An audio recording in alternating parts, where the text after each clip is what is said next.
Hello everyone, welcome to the first episode in this series of tutorials. Today, we'll be learning about how to do various post-processing effects using Veil, a rendering library. If you find this helpful, make sure to like the video and subscribe. Let's get started.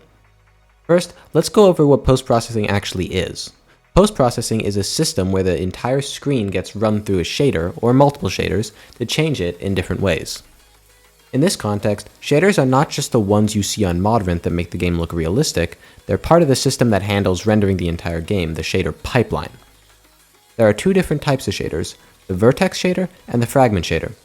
The vertex shader handles any transformations of the geometry in the world, like blocks, entities, items, and so on. This isn't really relevant for post-processing, as it's mostly focused on the pixels of the screen, which the fragment shader handles. The fragment shader runs on every single pixel visible on the screen and can modify the output based on the code in the fragment shader. Let's start setting up our modding environment. I already have a basic modding setup here in IntelliJ, so we just need to add Veil as a dependency. First, we'll go to our Gradle.properties to define the mod versions we're going to use. For this tutorial, I'll be using Veil 4.2.0 and ImGUIMC 1.2.5. So we'll define Veil underscore version equals 4.2.0 and ImGUIMC underscore version equals 1.2.5. Then in Gradle, we will add the repositories. So that will be a Maven for RyanH code and a Maven for Blame Jared. Next, we'll add our dependencies to Veil and ImGUIMC.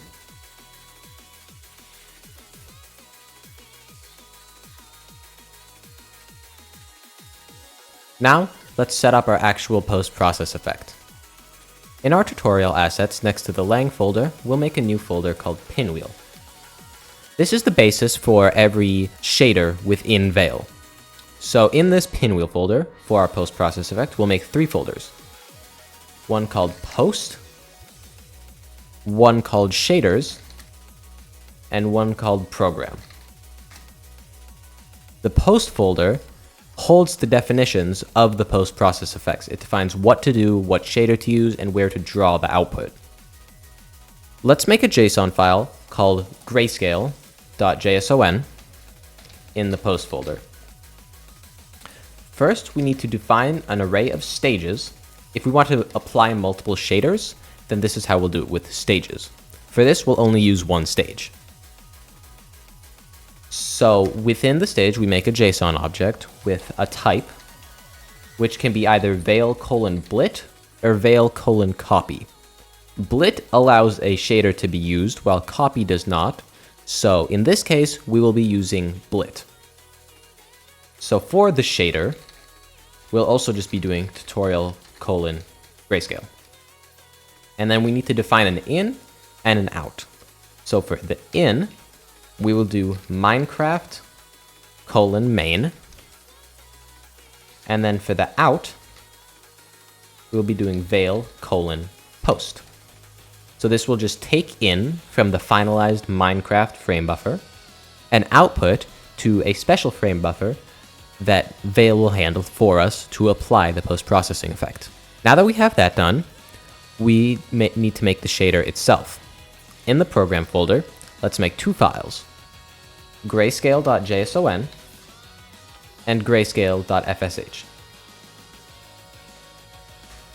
The JSON will hold the locations of the shaders, while the FSH file will hold where the actual shader code itself. So in grayscale.json in the program folder, we define vertex and we define fragment.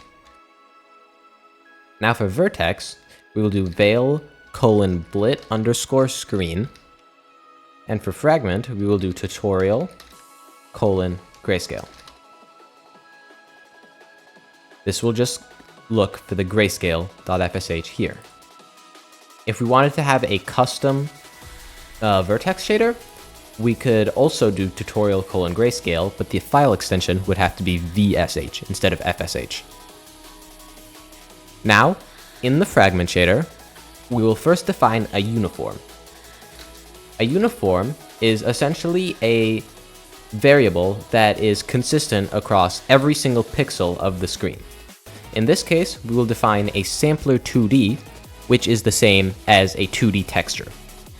In this case, we will name it diffuse sampler 0, which will be what the Minecraft main will be passed into.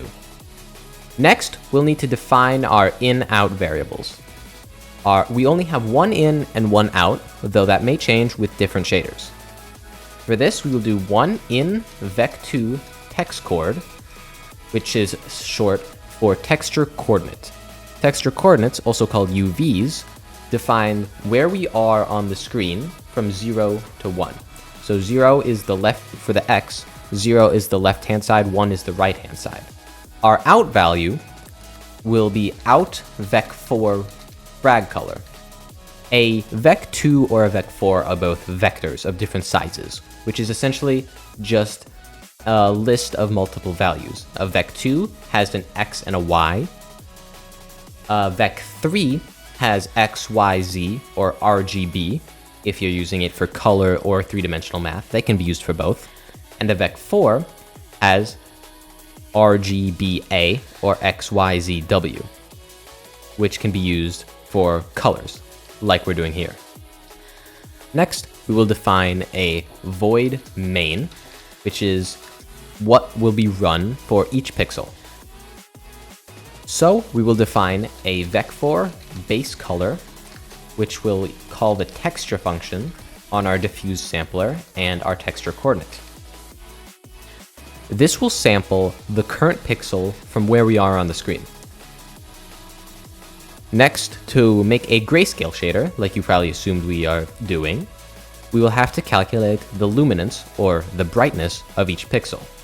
So to do this, we'll do float lum equals, and then we're going to take the dot product of base color.rgb, and also we can do base color.xyz.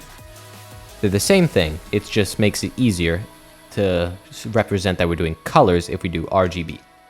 And then we will do a special value of vec3, so we will do 0.299, 0.587, and 0.114.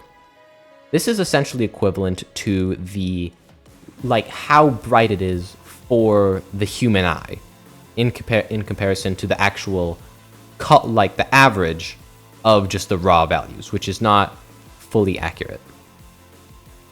Finally, we will assign the frag color to a vec4, because it's a color, and then we'll do lum for the R, lum for the B, lum for the G, lum for the R, lum for the G, lum for the B. I put those in the wrong order.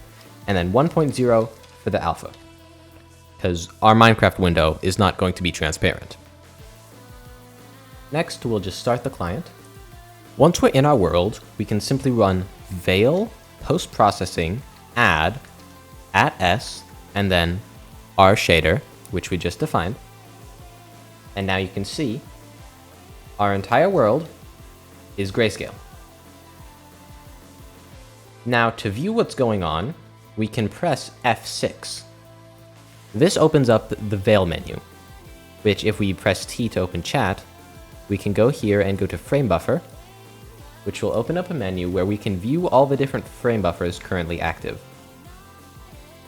If we go to the GPU shader inspector, we can open the shader info and see that we also have the diffuse sampler 0 right here, which with an index of 0. We have no other uniforms, no uniform blocks, and no storage blocks. Now, let's go over how to apply it in code, not just using commands. Back in IntelliJ, I've defined a simple armor item called the visor that will apply the grayscale effect when we wear it. To do this, in the tutorial client, the client event bus, I've subscribed to the living equipment change event. This is just going to say when the player puts something or takes something off their head. So what we're going to do is, if they put the visor on their head, we're going to apply the grayscale effect. Otherwise, we'll remove it. So to apply the grayscale effect, it's very similar to the command. we do veil render system dot renderer, and then we do get post-processing manager to get the manager of the post-processing. Crazy. And then we're going to do add resource location dot from namespace and path tutorial and grayscale. And then to remove it, it's very similar. We can honestly just paste it in, but instead of doing add, we do remove. Now, if we launch our client, and if we take the visor from our creative inventory and put it on, you'll see that the entire world turns grayscale, just like with the command. You can see everything is fully gray.